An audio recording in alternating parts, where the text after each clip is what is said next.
그때 위기감은 잘못하면 우리나라 돼지고기가 사라지는 건 아닌가 하는 정도의 위기감이 발생을 했죠. 그러니까 막아야 하겠다라는 대책을 강구하고 뭔가 막아야 하겠다, 이런 어떤 절박한 공감대가 정부 기관 전체에 있었어요. 처음에는 뭐 이게 이제 코로나하고 되게 비슷해요. 치료제도 없고 백신도 없어요. 그러니까 사실은 유일한 대책은 그 돼지, 그 일정한 구역에 있는 돼지를 살처분해서 확산을 막는 방식밖에 없었죠. 오늘은 국가가 작동하는 순간의 저자인 강건작 전 청와대 국가위기관리센터장님을 모시고 저자 인터뷰를 진행하도록 하겠습니다. 장군님 안녕하세요. 예, 안녕하셨어요. 우리나라가 항상 겪는 게 산불, 홍수, 가축 전염이잖아. 지금도 뭐 조류 인플루엔자, 그래서 닭들을 엄청 살처분하고 뭐 돼지 살처분하고 막 그런 전염병이 발생했었을 때가 있었었나요? 그렇죠. 이제 그 2019년도에 아프리카 돼지열병이죠. 지금도 계속되고 있어요. 최근에 전라남도 지역, 강원도 지역 농가에 아프리카 돼지열병이 발병해서 지금 위기경보를 심각 단계로 올려서 대응을 하고 있는 상태예요. 아프리카 돼지열병이 뭐냐면 1차 세계대전 끝난 1921년도쯤 아프리카 케냐에서 발견이 됐어요. 돼지가 시름시름 앓다가 그냥 죽어버리는 거예요. 그래서 이게 되게 심각한 질병이라는 인식을 그때 했어요. 그러다가 여기에 이제 조금씩 물류나 뭐 이런 게 확대되면서 1950년대에 스페인에 상륙을 해요. 그 바이러스가. 그렇죠. 아프리카 돼지열병이 스페인에 상륙하면서 우리 이베리코 돼지 못 먹을 뻔했죠. 그게 한 30년간 스페인 전역을 휩쓸고 포르투갈까지 영향을 미치면서 스페인의 돼지가 거의 멸종을 해요. 거의 제로 상태로 떨어지는 거예요. 근데 그것을 결국에는 30년 만에 퇴치를 해요. 어떻게 퇴치했냐면 집돼지들 대규모 살처분 다 하고, 그 다음에 4개의 역할을 하는 멧돼지를 몰아서 처분하고 이러면서 이제 겨우 그 위기를 거의 30년 만에 탈출을 하거든요. 그러니까 우리나라에 들어온다면 잘못하면 그런 위기가 생길 수 있는 거죠. 이게 2019년도 9월 17일인가 이제 파주에서 아프리카 돼지열병이 발생하는데, 우리나라에 들어온 배경은 우리가 그 당시 파악을 못했지만 스페인에서 퇴치되고 한동안 잠잠하다가 2007년도인가 동유럽 중앙아시아 그 지역에서 이게 다시 출현을 해요. 그러면서 조금씩 중앙아시아를 통해서 동지를 하죠. 그래서 중국에 왔다가 이제 2019년도 아마 5월 정도에 북한에서 우리 발생했다라고 세계 기구에다가 신고를 했는데 바싹 긴장하고 있었죠. 그런 와중에 이제 파주에서 발생을 한 거죠. 그때 위기감은 잘못하면 우리나라 돼지고기가 사라지는 건 아닌가 하는 정도의 위기감이 발생을 했죠. 그러니까 막아야 하겠다라는 대책을 강구하고 뭔가 막아야 하겠다, 이런 어떤 절박한 공감대가 정부기관 전체에 있었어요. 처음에는 뭐 이게 이제 코로나하고 되게 비슷해요.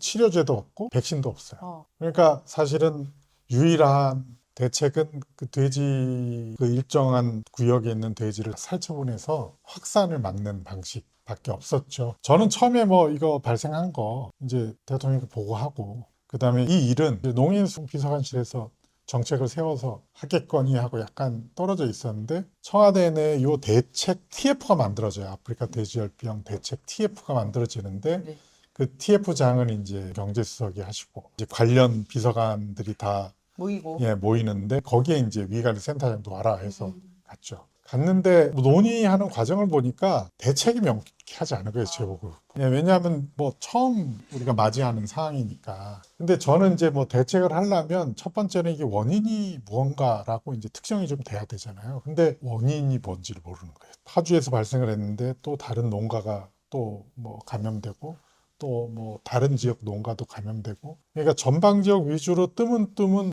감염 농가가 생기는데 대책이 뭐냐 해보니까 그 전문가분들은 이게 사람인 것 같다. 사람이 옮겼다? 네, 사람이 옮겼다. 그러면 우리나라에는 어떻게 들어온 거냐? 아마 인천공항에 어떤 오염된 DNA가 와서 어떤 알 수 없는 경로로 흘러 들어간 것 같다, 이 정도로 말씀을 하시더라고요.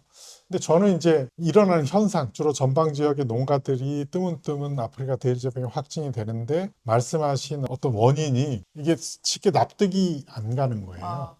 그러니까 사람이 많은 쪽이 발생 가능성이 높지 않겠어요? 사람이 전파했다면. 그러니까 전방보다는 오히려 후방에 그 지역이 생긴다면 오히려 그게 설득력 있게 들리는데, 그 당시에는 주로 전방에만 발생하고 있었거든요. 제가 TF에 참석을 했으니까 제 나름대로 뭔가 이 원인과 대책을 좀 고민해보자 생각을 했어요. 다행히 위기관리센터는 국정원 직원도 있고 뭐 군 자산도 동원 가능하고 그래서 국정원 직원한테 이게 전방에서 많이 발생하는데 북한은 어디서 발생하느냐 하고 정보를 좀 정리해서 보내달라고 했죠. 그 다음에 제가 의심한 거는 이제 북한과 연계된 하천 쪽이 아닐까 해서 합참에다가는 북한 쪽으로 내려오는 우리 하천들 왼쪽에 예성강, 그 다음에 삼이천이라고 개성에서 우리 쪽으로 내려오는 하천, 그 다음에 임진강 이런 하천이 북한에서 발원을 해서 우리 쪽으로 이렇게 내려와서 흐르는 강 하천이 있어요. 발원지부터 요 강이 흐르는 걸 명쾌하게 좀 드러나도록 지도를 정리해다오. 네. 그래서 국정원에서 아프리카 대지점이 창궐한 북한 지역과 어디인가 그 하천을 딱 올려보니 창궐하는 지역에서 하천과 연결해서 우리 쪽으로 연결돼 있고 그 다음에 멀지 않은 지역에 이렇게 우리 발병 농가가 딱 위치했겠네요. 그렇죠. 눈에 보이는 거죠. 그러니까 뭐 발병한 돼지가 뭐 하천까지 갔을 리는 만무하고 하천과 좀 연결되는 뭐가 있어야 돼요. 매개물이 또 네, 있어요. 그렇죠. 그 당시 상황적 조건이 하나 있었어요. 링링이라고 하는 태풍이 서해 쪽을 통과해서 북한에 상륙해서 굉장히 많은 비를 뿌렸어요. 그게 9월 초 정도가 그리고 2주 후에 우리가 아프리카 돼지열병이 발병해서 뭔가 이게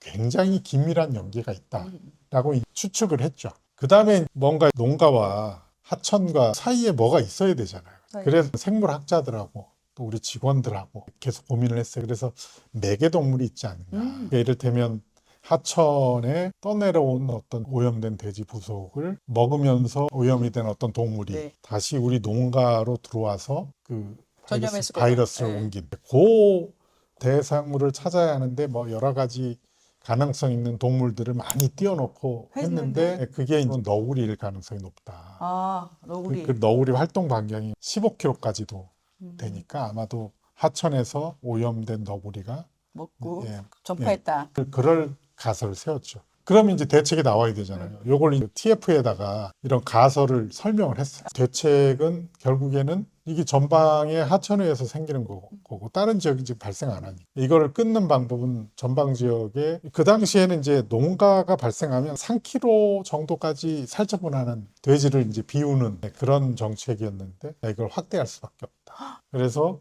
전방 지역에 벨트로 싹 다 살처분. 그러니까 예성강이 내려오는 강화도부터 그 다음에 파주, 연천, 철원 실제로 북한 쪽에 그 아프리카 돼지 열병도 서쪽에서 동쪽으로 계속 조금씩 서쪽에 동쪽으로 퍼지고 있었어요. 동진. 그러니까 그런 조건을 걸쳐서 전방 지역에 일정한 벨트의 돼지를 전체 살처분하는 정책을 제가 주장을 했죠. 처음에는 농림부가 쉽게 받아들이지 못했는데 그 농민들이 다 가만히 있지 않을 거 아니에요. 그러니까 뭐 농민도 설득을 해야죠. 그러니까 국가 전체를 위해서 일정 부분은 우리가 희생할 수밖에 없는데 그거를 뭐 최대한 국가가 보상해주는 대신에 농민들이 이제 거기에 동의를 하도록 설득을 했죠. 설득하는 것은 결국에는 이제 지자체장들이 하셔야 됐었어요. 뭐 제가 한 건 아니고 그거는 이제 농림부가 주도가 돼서 살처분을 한 2주에 걸쳐서 했어요. 정책이 결정되고 나서. 몇 마리나 죽이신 거예요? 제 기억으로는 한 20만 마리가 정도. 20만 마리. 네, 그거 살처분이 딱 끝나자마자 농가의 돼지열병 발생은 싹 없어져 버렸어요. 다른 지역은 발생 안 했으니까. 다행이네요. 그래도. 네, 그러니까 가설이 맞았던 거죠. 근데 이제 그 다음이 문제였어요. 오염돼서 죽은 멧돼지가 사체인데 확인해 보니까 이제 아프리카 돼지열병 감염된 멧돼지가 죽어 있는 게 발견되기 시작하는 거예요. 이게 아마 10월 말부터였던 것 같아요. 그럼 멧돼지도 살처분해야 되나요? 근데 멧돼지는 가두어서 키우는 동물이 아니고 야생동물이니까 멧돼지에 대한 대책도 이제 강구를 해야죠. 근데 멧돼지도 저는 이제 가설은 동일하다고 생각했어요.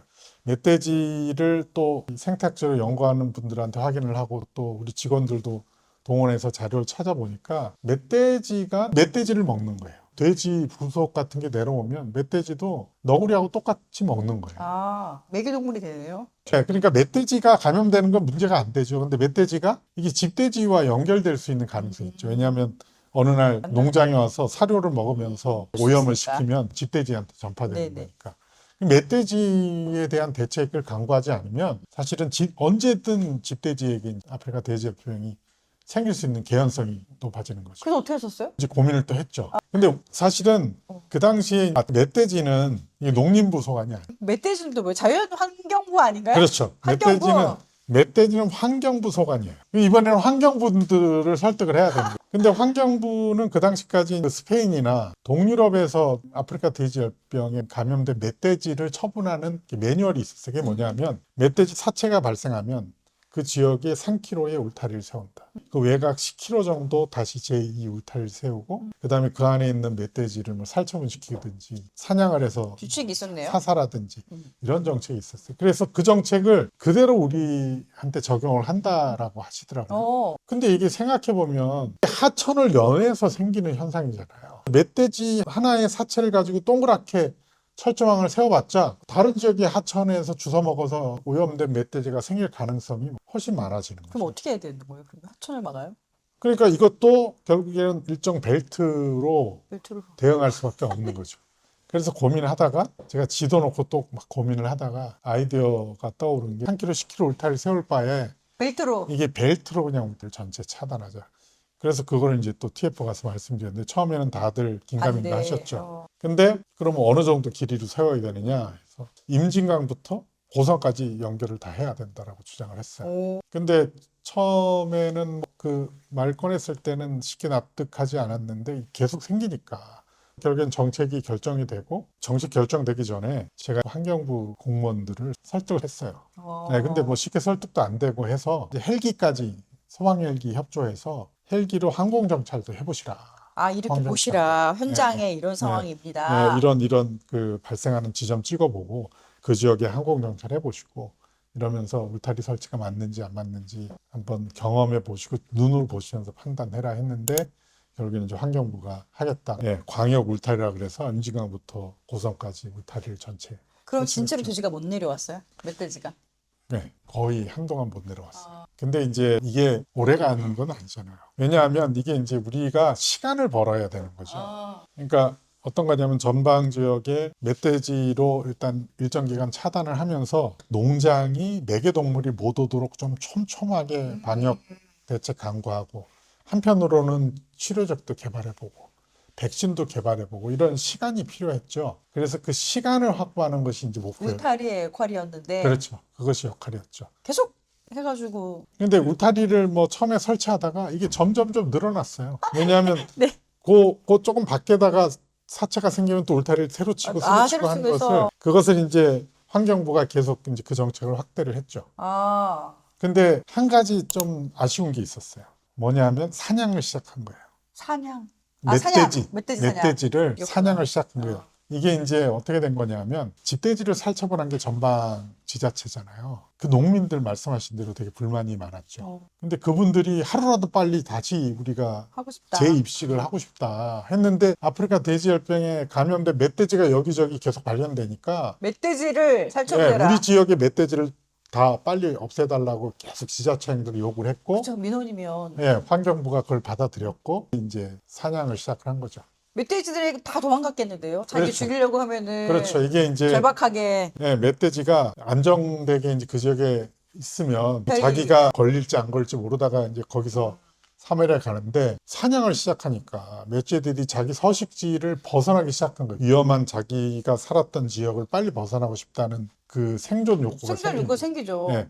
그러면서 울타리 외곽으로 도망갔구나. 네. 빠져나가서. 예, 그래서 벗어날 가능성을 확 높여버린 거예요. 그럼 그래서 울타리가 소용 없어지는데? 그렇죠. 그게 한 1년 정도 작동한 것 같아요. 아, 울타리 예, 효과가 20년 넘어오면서 이제 코로나 상황이 코로나로 생기면서 가시면서. 더 이상 신경을 못 썼죠. 그 정책은 성공적이다, 초기에 성공적이었다라는 것만 이제 인식하고 있었는데 그게 벗어나는 순간 이제 새로운 위험이 시작되는 거잖아요.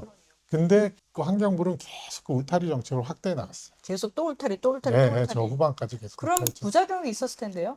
그 이후에 제가 언론에 보니까 이제 사냥들이 아프리카 돼지열병 울타리에 막혀가지고 못 나갔다. 먹이 활동을 못해서 대량 아사하는 아, 네, 그런 일들도 있었다 그러더라고요. 지금은 사실 전라도까지 생기고 뭐 부산에도 나타나고 감염된 멧돼지 그다음에 또 그 지역 나요? 농가도 뭐 아프리카 돼지열병 발병을 하고 이런 상황이니까 사실 전방의 울타리는 이제 다 걷어도 되고 농가들이 지금 방역 기준이 되게 높아져서 농가들이 웬만하면 외부에서 어떤 작은 동물도 못 들어올 정도로 방역이 잘 돼 있어요. 그래서 지금은 정책이 달라져야 될 때가 됐죠.